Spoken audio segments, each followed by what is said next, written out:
Hello and welcome to SharpHR Career Corner with Karen Sharp Price. This podcast will inform and inspire you in your quest to find the right career path. If you're just starting out, looking to make a change in your field, or transitioning into a new career, then this podcast is for you. We will be sharing tips and providing resources on topics such as writing resumes, interviewing, using LinkedIn, and networking. We will take a look at different careers, companies, and opportunities. You will hear success stories from professionals in all career paths, and so much more. You will leave this podcast with 3 key takeaways that you can easily put into practice. Enjoy! Good, and I'm ready to go. Okay. Welcome to SharpHR Career Corner. I'm Karen Sharp Price. Today we're going to talk to Giselle Jackman from Trinity Life Solutions. Hi Giselle, how are you doing? Hi, I'm good, thanks. How are you doing, Karen? Great. Thank you for being on SharpHR Career Corner. As you know, I really like to listen to and learn more about people's career journeys because it's not A to Z and it's never a straight line. So I like to start back, even though, for me, it's been a number of years, and I won't count how many, when I went to school. But I like to start back to like where you're at. What were you thinking at the time? So back when you graduated, you got a BA in psychology. What were you thinking about doing with that degree when you graduated with that? Yeah, so it's funny to time warp and have the reflection and the wisdom that comes with knowing now what I didn't know then, right? Yep. So I went to Fredonia State University, a state college. I got to take classes as part of my AP process to graduate early. So I was going to school at the college half of my senior year. And so it was a segue in there, and I got my psychology degree because at the time I was graduating, I'm going to date myself, the big movie was Silence of the Lambs with Anthony Hopkins and Jodie Foster. Uh-huh. And I wanted to be Jodie Foster. I wanted to be Clarice, the woman who would help to protect people and solve crimes. And I thought in my infinite wisdom that I needed a psychology degree to do that. I didn't have a guidance counselor who thought that I could do anything really other than be a nurse or a mom. And those were literally the 2 things that were suggested to me when I was looking to take classes at the university. So he was exactly what I didn't want to be in a guidance counselor. And I thought if it failed, if I couldn't be Jodie Foster, at least with a psychology degree, I could maybe be a guidance counselor and help people. So that was the plan. Okay. I had a fabulous advisor at Fredonia who advised me as a high school student to take classes that I enjoyed, not just the core classes for my psychology degree. So I actually ended up with a psych degree, a BA in psychology, and a BA in English education. Oh, wow. So I would offer that as something to people as you balance what you love in your pursuit of education. You could sometimes come out with 2 for 1. Well, and what's great about that is that you are taking classes that you really enjoy, and you never know what path that can lead you to if you start taking, because then you start meeting professors, you start hearing about opportunities, and it takes you in a different path. So I'm totally with that. Yeah. And it did. Yeah. Yep. I'm totally, I have a son who's starting college in the fall. And it's that balance of not knowing what you want to do, having an idea what you want to do, and then also thinking about all the other things that are out there and trying to tap into some of the things that you're interested in just to see. You never know where it's going to take you. So totally agree with that. So a couple years later, you decided to go back and get your master's in counseling, education, school counseling, and guidance services.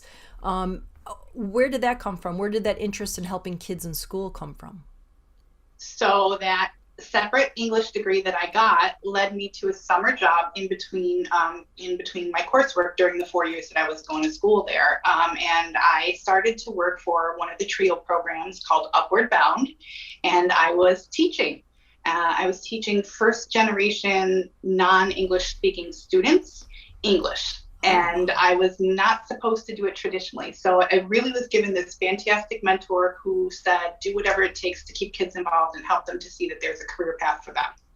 And I talked about in that teaching how I had taken those extra classes, and that's what allowed me to be there with them. And that actually my heart was full when I was working with them, fuller than when I was taking courses to become what I thought was going to be Jodie Foster, which turned out to be a career path of criminal psychology and profiling and all the things. And I realized that was going to mean that I was actually looking for the bad in everyone, and I didn't want to be doing that. So I had a turn because I was taking the opportunities that presented themselves exactly as you said, because a professor knew me from English classes and said, hey, we need an English tutor.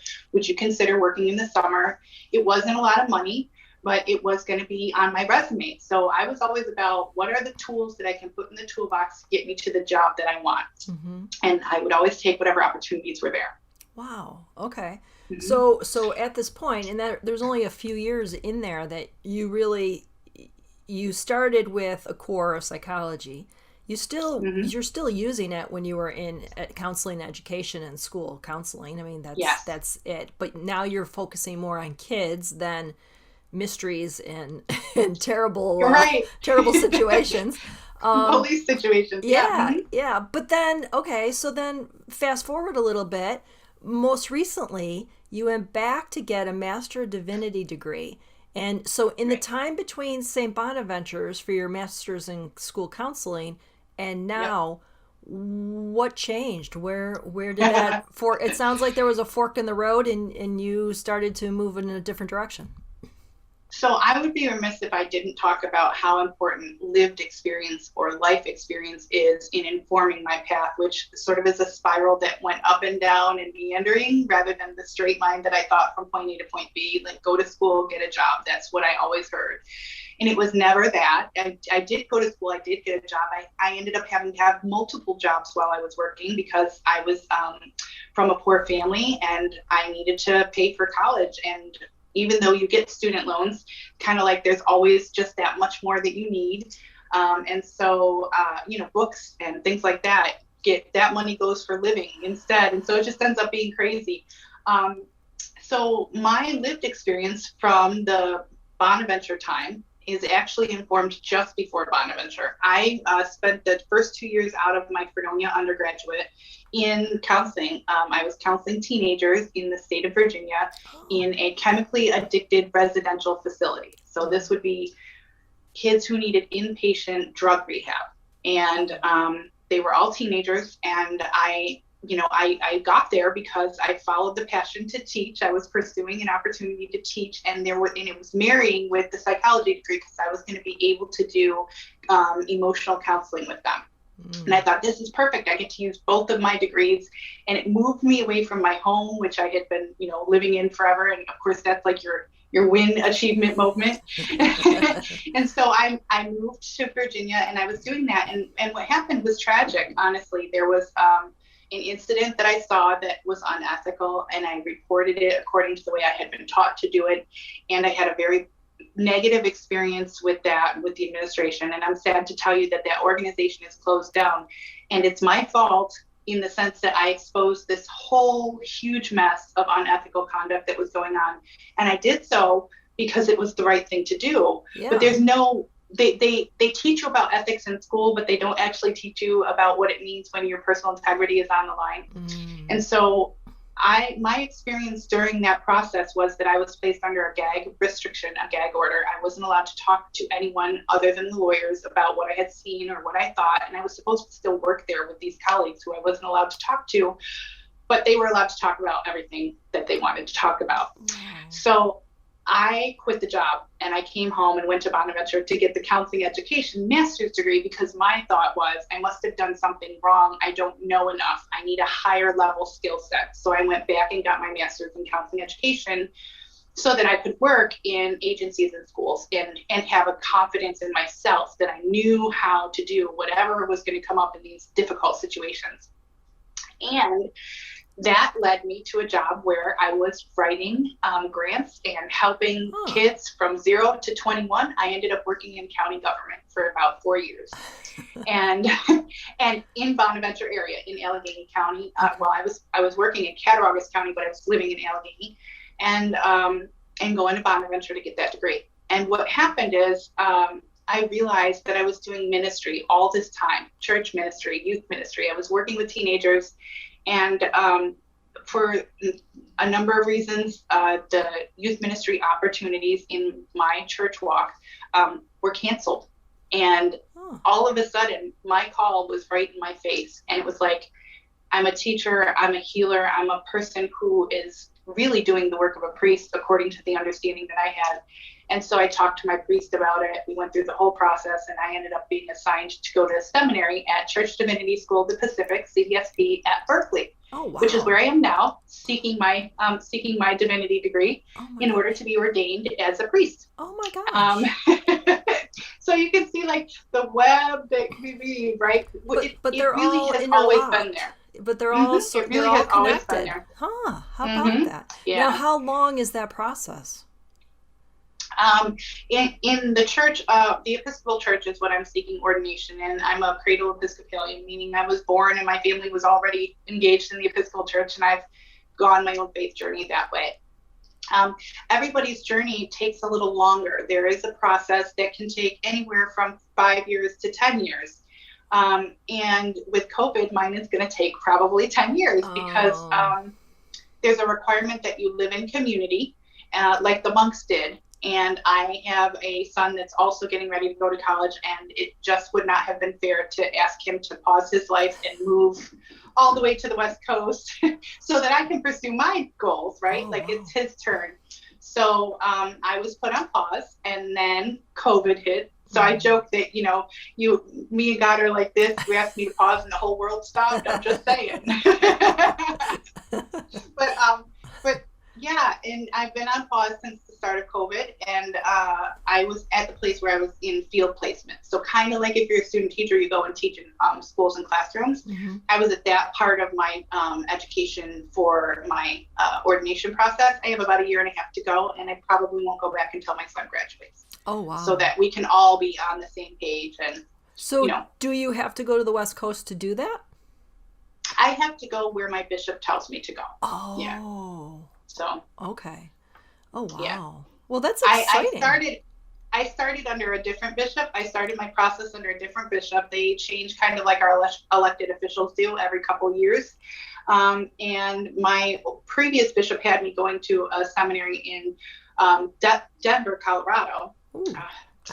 And then I had to go, so I literally went West Coast jumping and carried 2 master's levels, full course loads for a whole month. I had more than 36 credit hours. It was kicking my butt. Oh my God. And that's when we said, probably need to press pause because I was overwhelmed. Yeah. Oh my goodness.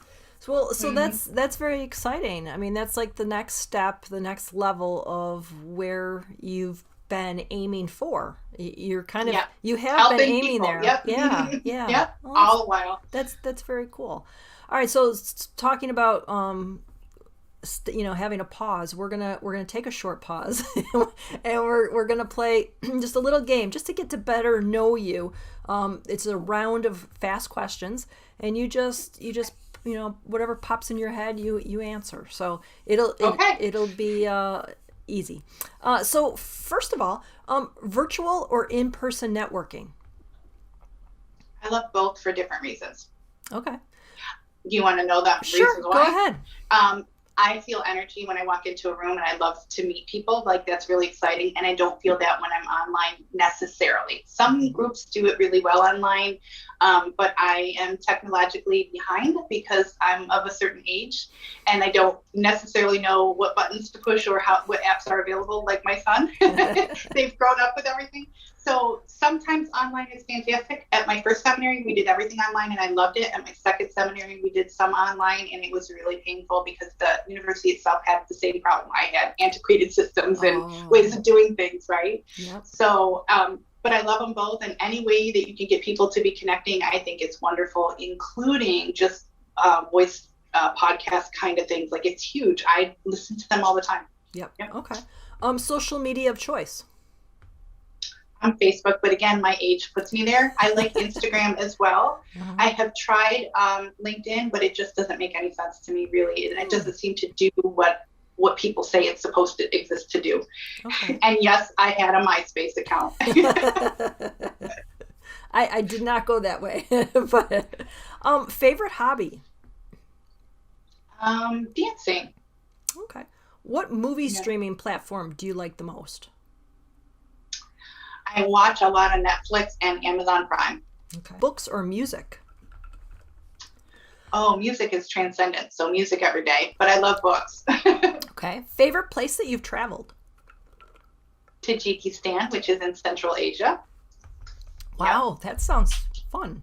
It was amazing. Choice of beverage. I tell people that I have an addiction to caffeine and coffee is my drug of choice.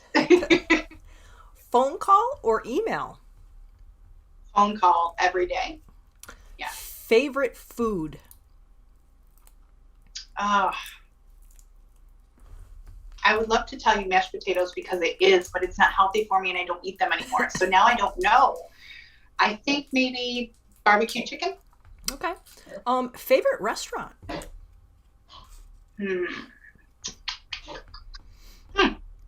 I don't know that either. I don't think I have a favorite restaurant anymore. Okay. I don't know why I got a cough, but I do. It's okay. Thanks. That is the top 10 questions. So thank you for playing along. Okay. So now we're going to return back to our regular questions. And what I find interesting is that you are like me in the way that you like to do more than one thing at once. Like it sounds like, and we'll talk a little bit more about it, but you like to be doing or maybe have your hands in more than one pot at one time because of your interest, because of your passions, because of what you're inspired to do. So what I want to start out with is you're the owner of Faith Works. Can you tell us what is that and what do you do? So Faith Works was my first effort to become a person who was it was my first entrepreneurial experience before I knew what the word entrepreneurial meant. When I was in the time when I was working as a grant writer, which was after I had worked in Cattaraugus County, so after Bonaventure, before CDSB. I worked in drug and alcohol prevention programming. And what that was I was the executive director of a nonprofit organization responsible for the relationships to the community, as well as the funding for all programming that was addressing the prevention of the onset of the disease of addiction. Oh, wow. And so what happened is that in doing that, I found that lots of places that we interfaced with, places where there were community resources like AA or NA groups for sober living, they were often partnered with parishes, churches of all different kinds of denominations, faith communities. And those faith communities lacked resources to be able to offer more than just here's a table and some coffee where you guys can come and do what you do, whatever it is that you do, because we don't know, right? And so I put together Faith Works as a way for people, for myself to be paid for helping organizations get themselves organized and fund some of the work they wanted to do. It is an acronym. It's what started my acronyms. This is the English degree coming in. It stands for Finding All Inspiration Through Him Works. In other words, everything that I did was about my walk with God. And I believe that everything came to me, all of my passions, all of my joys, all of my struggles came to me from God for some reason or some purpose. And I was going to use my unique gift, skill set, and connections with people to try to answer whatever it was that I could do to make the world better than what I had found it. Oh, wow. So still trying to help, right? Yeah. And Faith Works was wonderful. I was able to learn what it was to have a DBA, doing business as, which is not the right entrepreneurial step for me. As I learned along the way. But, I failed my way through it, and I learned why that wasn't the best structure for me. So, now, does that still exist? The Faith Works? It does, and I actually am using it even today, which is fantastic. Oh, that's great. Okay. So, all right. So now there's a little bit of a change. So somewhere along the way, and you'll tell us how, you became licensed insurance broker, and you started Trinity Life Solutions.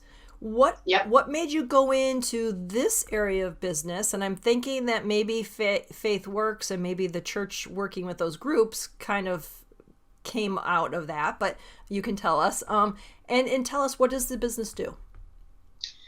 So FaithWorks is actually how I sustained myself when what happened to change my focus to launch Trinity Life Solutions occurred. And that was my grandmother, who was the person who raised me, had early onset dementia and Alzheimer's. And we did not know that, but we knew that she needed caregiving. And my mother worked full time, and she was the only daughter my grandmother had. Wow. My grandmother was single at that time. She had been widowed, and my sister was working out of state. So the choice was either my mom was going to have to put my grandmother into a nursing home, or someone was going to have to make a sacrifice. And I did that. I went home. I took care of my grandma as much as I could for as long as I could. And in that process, the disease progressed, and there came a time, as there always does with health issues, where the decision to keep my grandmother safe meant she needed a different level of care, and it was a nursing home level of care that she needed. Unfortunately / fortunately for me, what happened is my life experience had taught me that there was, I did a lot of case management, and there were rules, and I knew there were rules and danger zones about putting someone in a nursing home. So like that you could lose your house, right? Like I knew stories that people could lose their house. So I wanted to make sure we didn't lose our family home. So I called the insurance company to make sure that my grandma going into the nursing home was not going to cost my mother her house. And I was told by that agent on the phone that it was medically necessary. Graham needed to go into the nursing home. She needed the level of care, not to worry about it. But what happened is that person was giving me misinformation. And so my grandma hit the nursing home. The state pays for nursing home care, not the medical health insurance called Medicare. And Medicaid came to take the house to pay for the care that grandma was having. Oh, wow. And so I got very angry. I got a lawyer. Of course, when we're hurt and we're angry, we want to make sure that we get back what we think has been taken from us. Yeah. And unfortunately, the system of justice works in the favor of all. Like there's balance in justice, right? So yes, the finding was that I had received misinformation. Yes, the Medicaid organization was able to come to try to take the house. With the work of the lawyers, we were able to make it so that we did not lose the house. But what I was told was, what do you want? There were no damages because they let us keep the house. So what was the outcome I was looking for?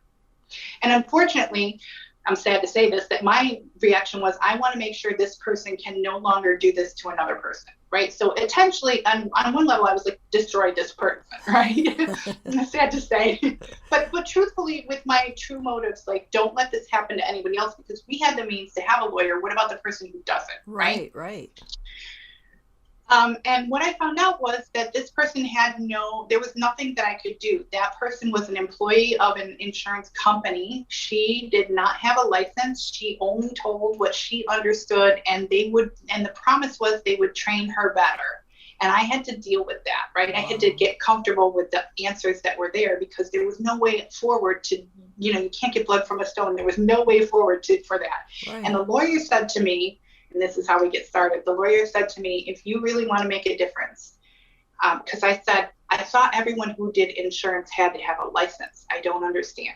And they said, apparently not. If you want to make a difference, go get licensed and help the people avoid these pitfalls. Oh, wow. So that's what I did. I went and got licensed as a broker. I educated myself. I failed my way through the system to learn all the different things that there were about how insurance worked and how people could have a job without a license when I was forced to get my license, right?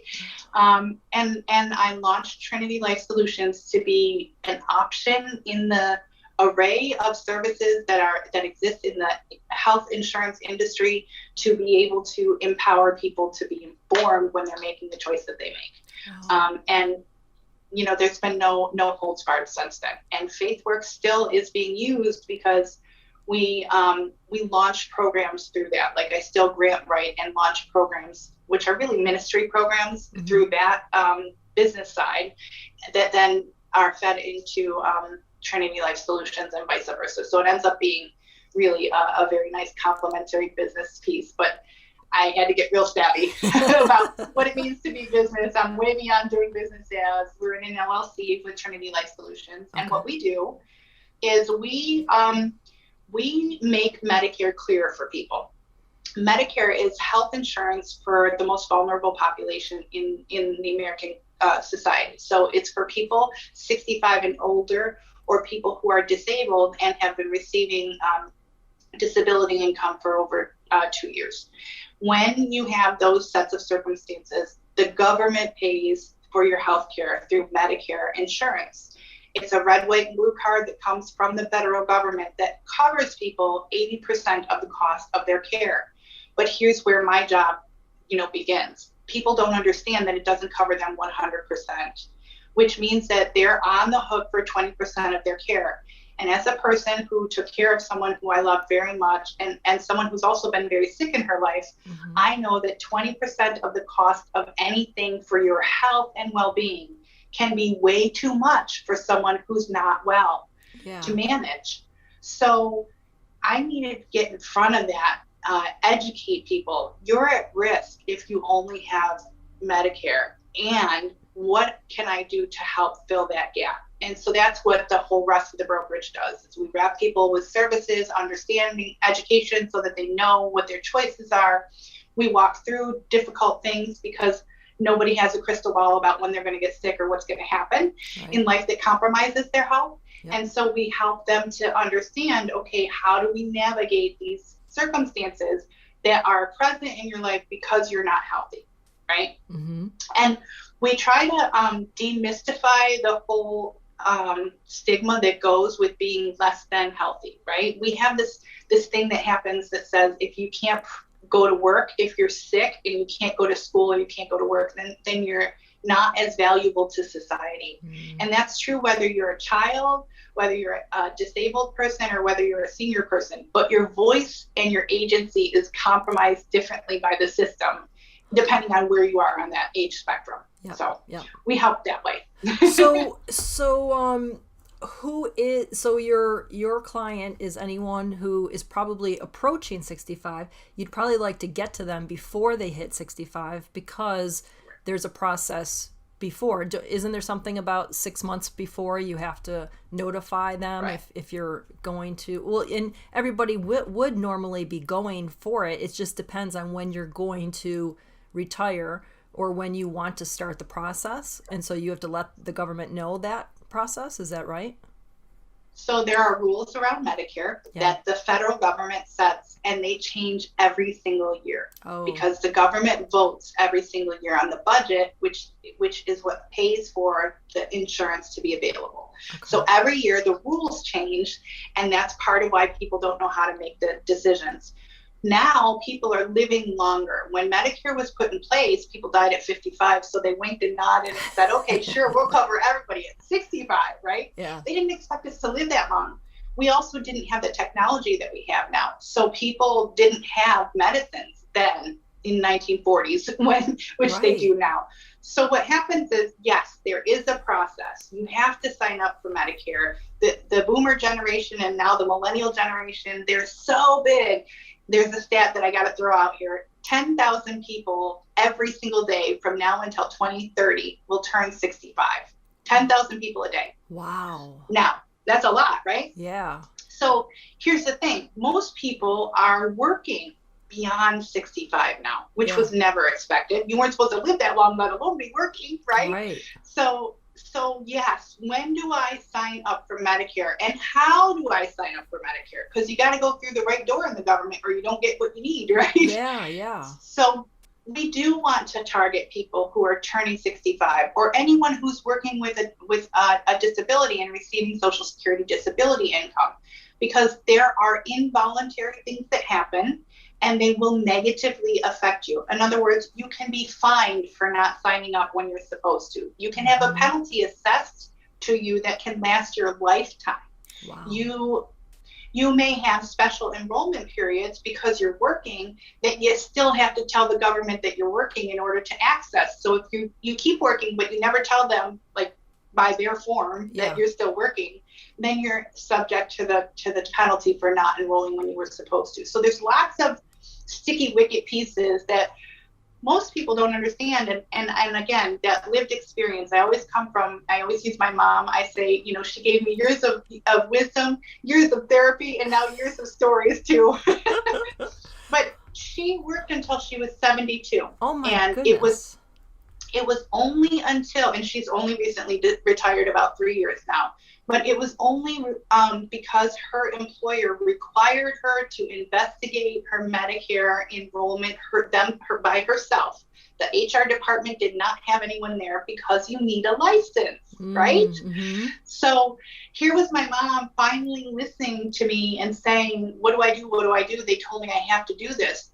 All the way up until 72, she was way behind what she should have had. And it happens a lot where people are married now with different ages, right? One spouse will be much older than the other, or both spouses will be working and one wants to retire and the other one doesn't want to stop doing what they love. So they're still working and they want to know what happens if I'm on my spouse's insurance? Is that okay? Yeah. How do I cover that? So there's all kinds of unique situations. It really has to be an individual situation where we look piece by piece, step by step together. But here's the caveat. The government says I cannot go. I am restricted from going face to face or reaching out to someone to entice them to come and find out how it works. They do that to protect seniors. Seniors often are approached by people who are kind and generous appearing, the wolf in sheep's clothing, Yep. and then they are exploited. Yep. So I can only be present at certain places, and the people who are interested have to approach me. Oh, wow. Now, that's different than the person who has no license. If I worked just for an insurance company, let's say like United Healthcare, which is a national insurance company, they have commercial insurance for people who are working, they have Medicare Advantage plans, they have Medicare supplements, they have lots of choices, right? If I worked for them and I didn't have a license, I could be in the community and approach people, even though it's not allowed, because I don't know any better. But in the federal government world, because I have a license, I'm supposed to know the rule that I'm not supposed to approach them. And I could lose my license if I did. Wow. Isn't that not fair? Yes, because how do people find you? So how does, if someone is listening and they're either, getting up there 62, 63, 64, 65, how do they reach you? How do they talk to you? And another question alongside of that is, do they pay you for the service? How does that work? Okay, so Trinity Life Solutions offers member benefit review and planning for free. We are paid directly from the federal government. We don't care what carrier someone picks or doesn't pick. Our job is to educate and connect. That's what all of my licensed agents in the teams here. We work in New York, Pennsylvania, Virginia, DC, Wisconsin, and we will be adding Ohio and North Carolina this year. Oh, wow. So we're growing. Yeah. Anyone who's interested in this kind of work, I'm always looking for boots on the ground, someone who wants to get their license. So we're happy to help that happen too. Oh, wow. When someone is looking for us, they can find us on online at www.trinitylifesolutionsllc.com. Okay. They can click contact us, or they can click get started now. Either one is going to bring them to fill in your name, address, and contact information so that we can reach out to them. And so if you're interested in any services, or if you're thinking you might want this as a career path, we love to work with you. Part of our goal in building teams is to equip people with this, because it's an option of making money that you can do part-time, sometime, anytime, full-time if you want, but Wow. it's up to you. Okay. And to your point, yes, there is a time frame. People turning 65 have an initial coverage period wherein they are supposed to tell the government that they are, in fact, turning 65 and want to be Medicare eligible. There's a misunderstanding. There are situations where people might be automatically enrolled into Medicare, but it's only one part. Everybody has to sign up for the second part. So that happens 3 months before their 65th birthday, the month of, or 3 months after. So there's a 7-month period when people can be able to access the initial enrollment period and not be penalized. Okay. If you fall outside of that time frame, after your 3 months after your 65th birthday, you will be subject to a penalty. And we want to help you avoid that. So please give us a call. Yes. Yes. That's amazing. That's amazing that they make it so difficult for somebody to get that information. Because to seniors and the vulnerable pops, and right? It's so costly too. I mean, it's so costly. Yeah. Wow. So I will also add that information onto the podcast so that if somebody is watching this later on, they'll see it in the description so that they'll be able to find you. So at the end of my podcast, I'd like to ask my guests, because of your life experiences and your journey through your career, what advice would you give somebody who might have a passion for something or would love to follow that passion, but something is holding them back? They're not quite, they need that little extra push. You have moved and pivoted through your career, and it sounds like you've also really reevaluated each turn, because then the next turn you sort of lined yourself up for the next opportunity, and then you pivoted a little bit if you needed something, and then you would go that direction. So how do you get somebody who really wishes, I wish I had done that, or I wish I could do this, just go do it? What kind of advice would you give them? I would say that the most one of the biggest pieces of advice that I learned along the way that has stuck with me, I can't tell you who said it, and I wish I could because it really has motivated me, is that the answer to the question, could it be or is it possible, will always be no if you don't try. If you don't put yourself out there, if you don't take the steps to just find out what's the path, if you don't show up for yourself and your dreams, the answer will always be no. Yep. So show up. That's a very so show good, up. Yeah. Absolutely. Yep. Okay. Yep. Because a lot of times, the what ifs or the that fear of taking that first step is what paralyzes somebody.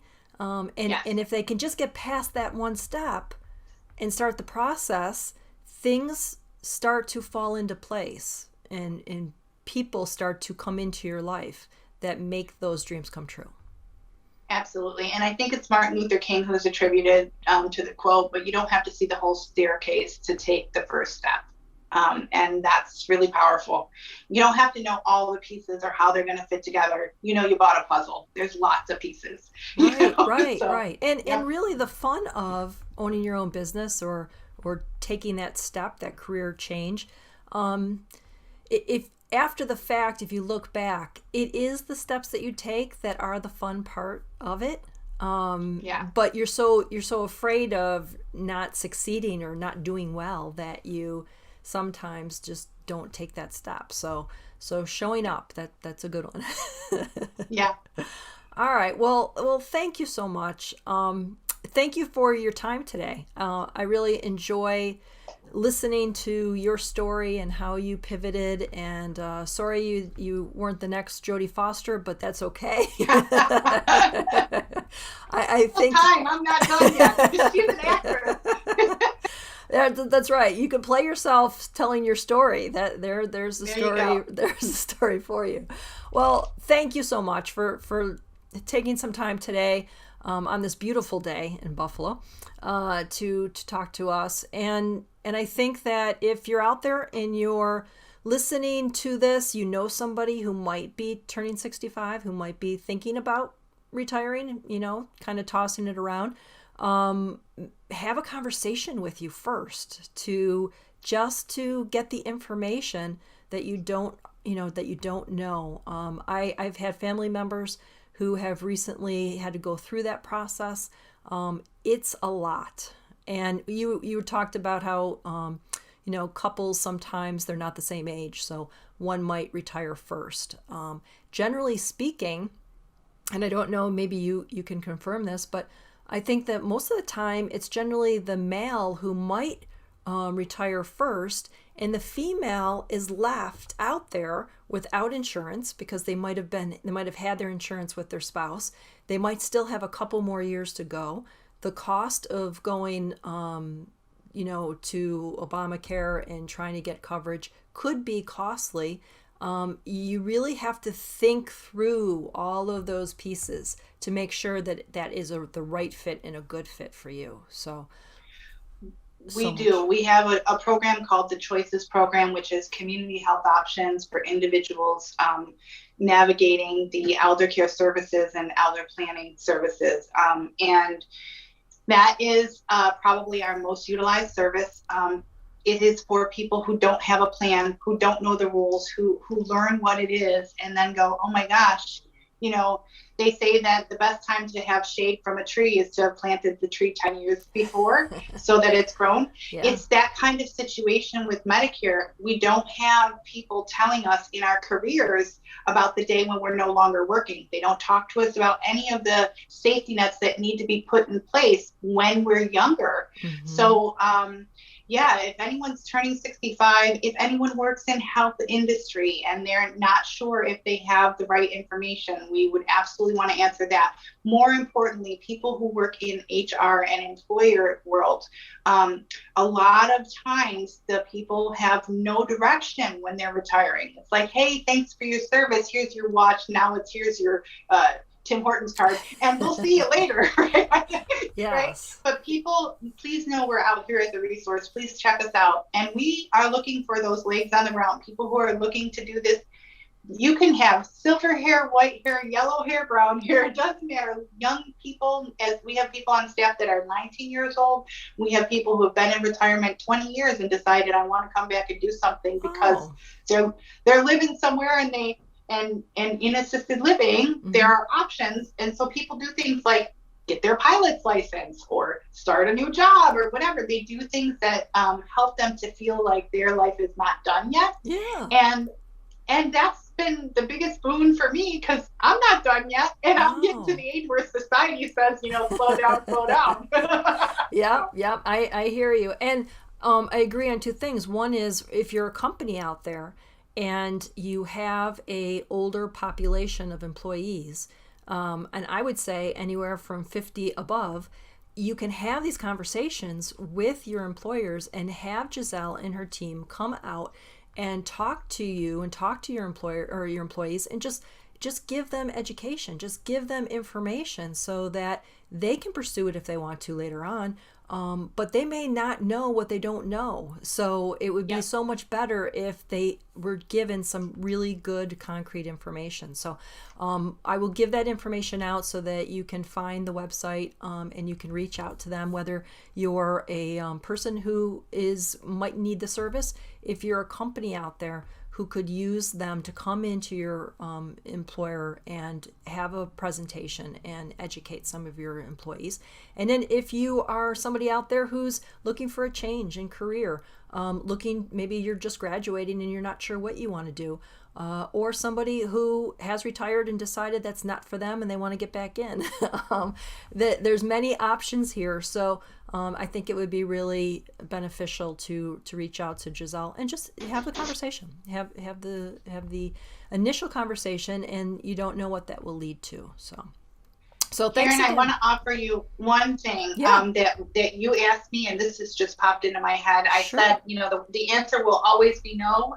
To can I do it? If we don't try, she'll show up. But here's another thing that just came into my head that's really important. I think goals are just dreams with a date and a timestamp that we set for ourselves. And one of the things that I've learned in building businesses, either for someone else or for myself, is that when you set a goal, you can underperform it, you can hit it, and you can exceed it or overperform it.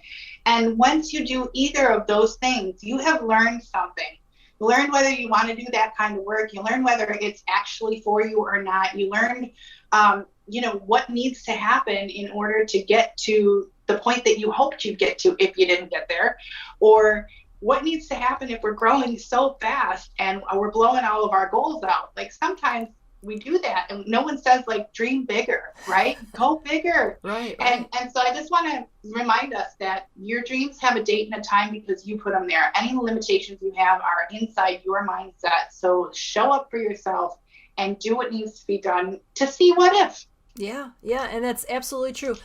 My husband's grandmother turned 100 in February, and she's healthy and she's got a sharp mind, and they retired at 55.